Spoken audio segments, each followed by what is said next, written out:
ওম শান্তি। আজকে তারিখ হলো 18/1/2026। প্রাত মুরলী অব্যক্ত বাপদাদা ওম শান্তি। বাপদাদা অমূল্য মহাবাক্য পিতাশ্রীজির পূর্ণ স্মৃতি দিবসে প্রাত ক্লাসে শোনানোর জন্য। মিষ্টি বাচ্চারা, জ্ঞান রত্নের ঝুলি পরিপূর্ণ করে দানও করতে হবে। যত অন্যকে রাস্তা বলে দিবে তত আশীর্বাদ প্রাপ্ত হবে। ওম শান্তি। মিষ্টি বাচ্চাদের এটা নিশ্চিত রূপে স্মরণে রাখতে হবে যে শিব বাবা আমাদের প্রাণ, শিব বাবা পতিত পাবন সদ্গতি দাতাও, সদ্গতি অর্থাৎ স্বর্গের রাজত্ব দেন। বাবা কত মিষ্টি, কত ভালোবাসার সাথে বাচ্চাদের পড়ান। বাবা দাদা দ্বারা আমাকে পড়ান। বাবা কত মিষ্টি, কত ভালোবাসেন, কোনো কষ্ট দেন না, শুধু বলেন আমাকে স্মরণ করো আর চক্রকে স্মরণ করো। বাবার স্মরণে হৃদয় অর্থাৎ বুদ্ধি পুরোপুরি স্থির হয়ে যাওয়া উচিত, শীতল হয়ে যাওয়া উচিত। বারবার এক বাবা স্মরণেই আন্তরিক চাপ তৈরি উচিত, কেননা বাবার থেকে কত গুরুত্বপূর্ণ উত্তরাধিকার প্রাপ্ত হয়। নিজেকে দেখা উচিত, বাবার প্রতি আমার কতটা ভালোবাসা আছে, আমার মধ্যে কতটা দৈবিক গুণ আছে। কেননা তোমরা বাচ্চারা এখন কাঁটা থেকে ফুল হচ্ছ, যেমনভাবে যতটা যোগে থাকবে তেমনি হবে ততটা কাঁটা থেকে ফুল শতপ্রদান হতে থাকবে। তোমরা ফুল হয়ে গেলে এখানে থাকতে পারবে না। ফুলের বাগিচাই স্বর্গ। যে অনেক কাঁটাকে ফুল বানায় তাকে প্রকৃতির সুগন্ধি ফুল বলা হবে। সে কখনো কাউকে কাঁটা লাগবে না। ক্রোধও বড় কাঁটা, অনেককে দুঃখ দেয়। এখন তোমরা বাচ্চারা কাঁটার দুনিয়া থেকে কিনারে সরে এসেছো। তোমরা আসো সঙ্গমে। মালি যেমন ফুল তুলে আলাদা করে পটে অর্থাৎ পাত্রে রাখে, তেমনি তোমরা সব ফুলও এখন সংযম যুগী পটে আলাদা রাখা আছে। তো তারপরে তোমরা ফুলের স্বর্গে চলে যাবে। কলিযুগী কাঁটা ভস্ম হয়ে যাবে। মিষ্টি বাচ্চারা জানে পারলৌকিক বাবার থেকে আমাদের অবিনাশী উত্তরাধিকার প্রাপ্ত হয়। যারা সত্যিকারের বাচ্চা, যাদের বাপদাদার প্রতি পুরো লাভ আছে, তাদের অনেক খুশি থাকবে। আমরা বিশ্বের মালিক হই। হ্যাঁ, পুরুষার্থ দ্বারাই বিশ্বের মালিক হয়ে যাওয়া, কেবল কোথায় নয়। যে অন্যান্য বাচ্চারা আছে তাদের সদা এটা স্মরণে থাকবে যে আমরা আমাদের জন্য পুনরায় সেই সূর্যবংশী চন্দ্রবংশী রাজ্য স্থাপন করছি। বাবা বলেন, মিষ্টি বাচ্চারা, তোমরা যত অনেকের কল্যাণ করবে তোমাদের ততই পুরস্কার প্রাপ্ত হবে। অনেককে রাস্তা বলে দিবে তো অনেকের আশীর্বাদ লাভ হবে। জ্ঞান রত্নের ঝুলি ভরে আবার তা দান করতে হবে। জ্ঞান সাগর তোমাদের রত্নের থলি পরিপূর্ণ করে দেন। যারা সেই রত্নের দান করে তারাই সবার প্রিয় হয়। বাচ্চাদের ভিতরে কত খুশি থাকা উচিত। যারা সেন্সিবল বাচ্চা হবে তারা তো বলবে বাবার থেকে আমরা সম্পূর্ণ উত্তরাধিকার নেব। পুরোপুরি দৃঢ় সংকল্প হয়ে থাকবে। বাবার প্রতি অনেক ভালোবাসা থাকবে, কেননা তারা জানে যে জীবনদাতা বাবাকে তারা খুঁজে পেয়েছে। নলেজের বরদান এমনভাবে দিয়ে থাকেন যাতে কি থেকে কি হয়ে যায়, আমরা ইনসলভেন্ট থেকে সলভেন্ট হয়ে যায়। ভাণ্ডারে এত পূর্ণ করে দেন। বাবাকে যত স্মরণ করবে তত লাভ থাকবে, চেষ্টা হবে। সুচ যদি পরিষ্কার হয় তবে চুম্বকের টানে চলে যায় তো না।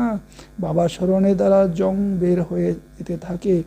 এক বাবা ব্যতীত আর কেউ যেন স্মরণে না আসে। বাবা বুঝান, মিষ্টি বাচ্চারা এখন গাফিলতি করো না। স্বদর্শন চক্রধারী হও, লাইট হাউস হও।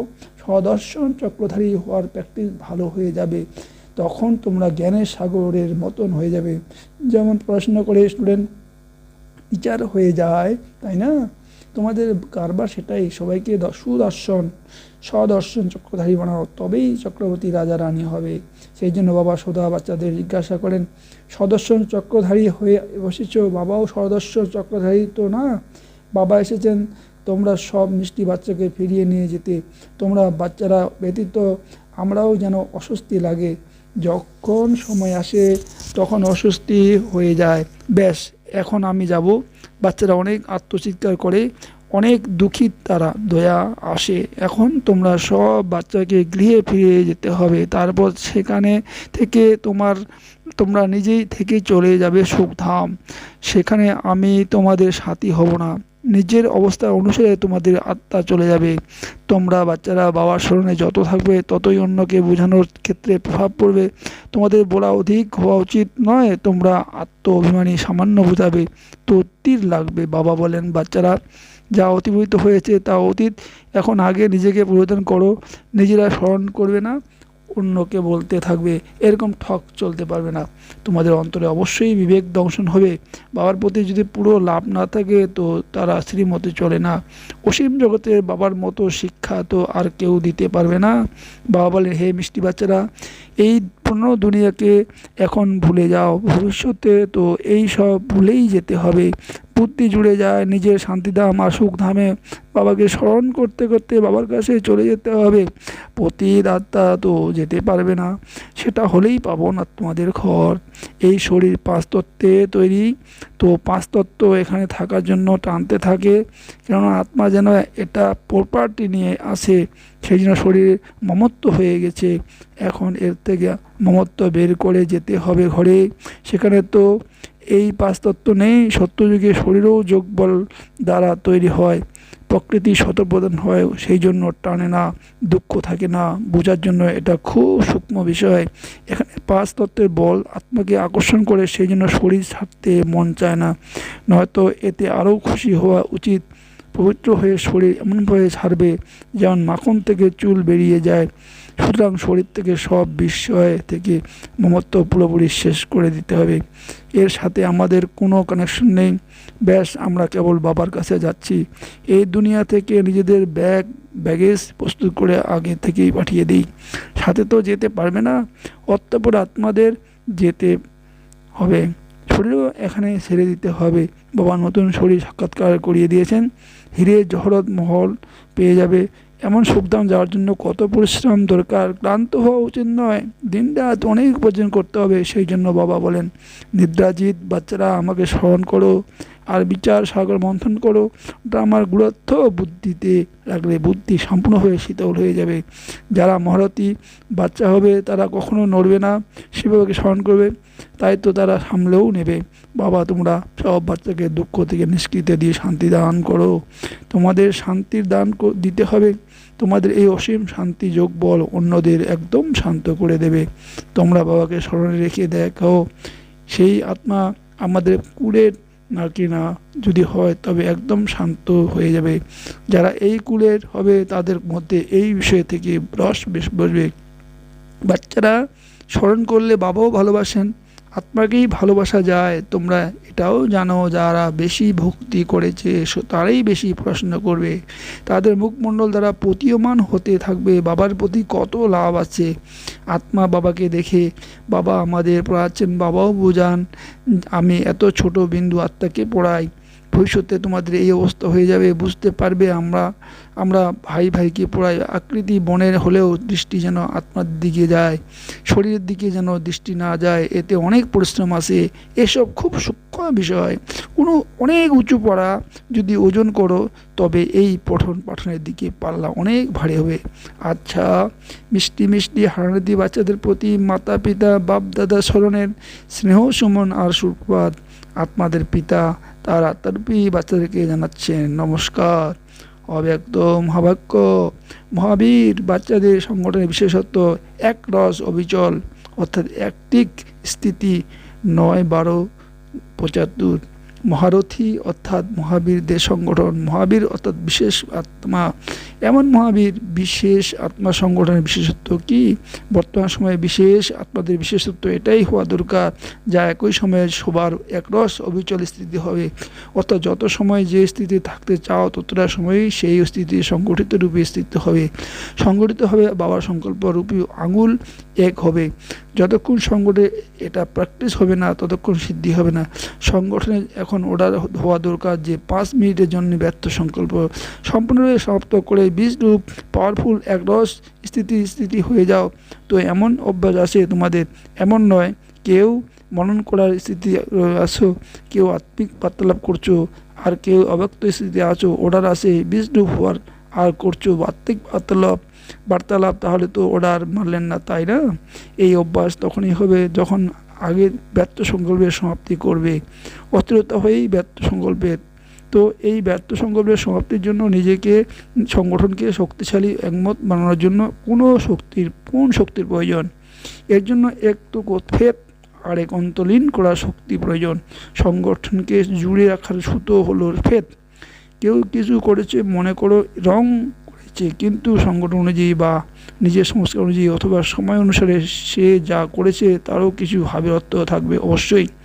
সংগঠিত রূপে যেখানে সার্ভিস থাকে সেখানে তার সংস্কার ও হৃদয় দৃষ্টিতে দেখে সেই সংস্কার নিজেদের সামনে না রাখতেই কোনো কল্যাণ হবে, এর সাথে মিলিয়ে চলাতেই কল্যাণ আছে।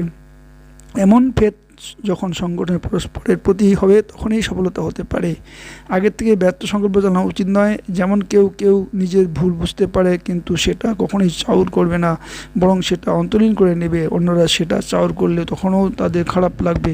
এইভাবে অন্যদের ভুলকে নিজের ভুল বলে বিবেচনা করা উচিত এবং সেটা চাউর করা উচিত নয়। ব্যর্থ সংকল্প চালানো উচিত নয়, বরং সেটাও অন্তরীণ করে দেওয়া উচিত।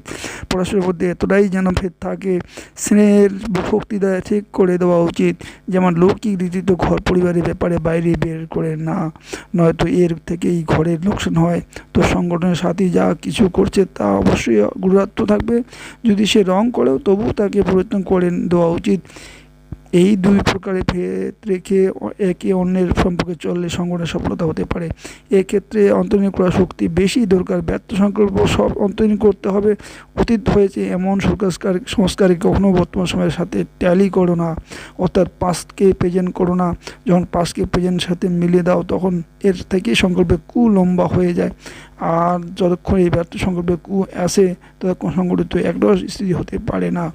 অন্যের ভুলকে নিজের ভুল বিবেচনা করা, এটাই সংগঠন শক্তিশালী করা। এটা তখনই হবে যখন পরস্পরের প্রতি ভেদ হবে, পরিবর্তন করার ভেদ কিংবা কল্যাণ করার ভেদ।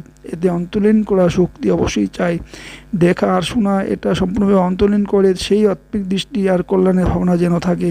তোমরা অজ্ঞানীদের ব্যাপারে বলে থাকো অপকারীদের অপকার করতে হবে, তো সংগঠনের পরস্পরের প্রতি দয়ার ভাবনা থাকে।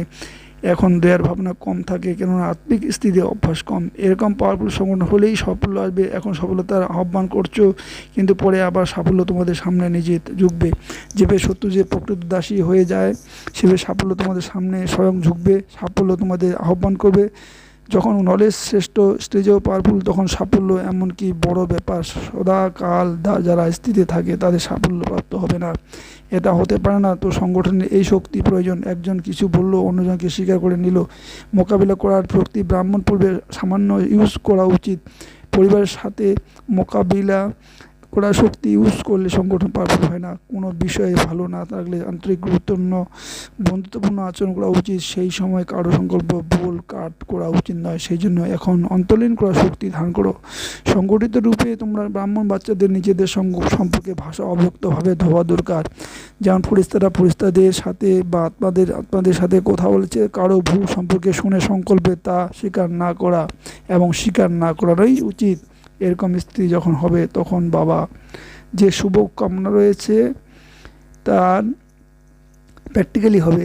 তার জন্য বিশেষ পুরুষার্থ অথবা নিজেদের মধ্যে বিশেষ অনুভব লেনদেন করো। সংগঠিত রূপে বিশেষ যোগের প্রোগ্রাম থাকলে বিনাশ জ্বালাও, জ্বলে উঠবে। যোগ অগ্নি দ্বারা বিনাশের অগ্নি জ্বলবে। আচ্ছা, ওম শান্তি বরদান। ব্যক্ততে থেকে অব্যক্ত ফেরেশতা রূপে সাক্ষাৎকার করিয়ে শ্বেত বস্ত্রধারী এবং লাইট শত বস্ত্রধারী ভব।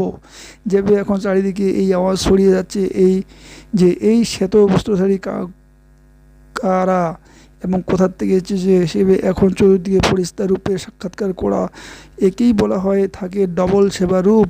মেঘ যেমন চতুর্দিকে ছেয়ে যায়, ঠিক সেভাবে ফেরেশতা রূপে উদ্ভাসিত হও। তারা যেন দেখবে, সেখানে ফেরেশতা যেন নজরে আসে। এটা তখন হবে যখন শরীর থেকে ডিটাচ হয়ে আন্তঃবাহক শরীর দ্বারা চক্র লাগানো অভ্যাস হবে। মনসা পাওয়ারফুল হবে। স্লোগান: সর্বগুণ এবং সর্বশক্তির অধিকারী হওয়ার জন্য অজ্ঞাকারী হও। অব্যক্ত ইশারা: এই অব্যক্তি মাসে বন্ধনমুক্ত থেকে জীবনমুক্তি স্থিতি অনুভব করো। বাবা যেমন সদা স্বতন্ত্র, তেমনি বাবা সমান হও। বাপদাদা এখন বাচ্চাদের স্বতন্ত্র দেখতে পারেন না। যদি নিজেকে স্বতন্ত্র না করতে পারো, নিজের দুর্বলতায় প্রতিহত হতে থাকো, তবে বিশ্ব পরিবর্তক কীভাবে হবে? এখন এই স্মৃতিকে বাড়াও, আমি মাস্টার সর্বশক্তিমান। এর দ্বারা সহজ সব খাজা অর্থাৎ বন্ধন থেকে মুক্ত উড়ন্ত ব্যঙ্গ হয়ে যাবে। ওম শান্তি, ওম শান্তি, ওম শান্তি, ওম শান্তি।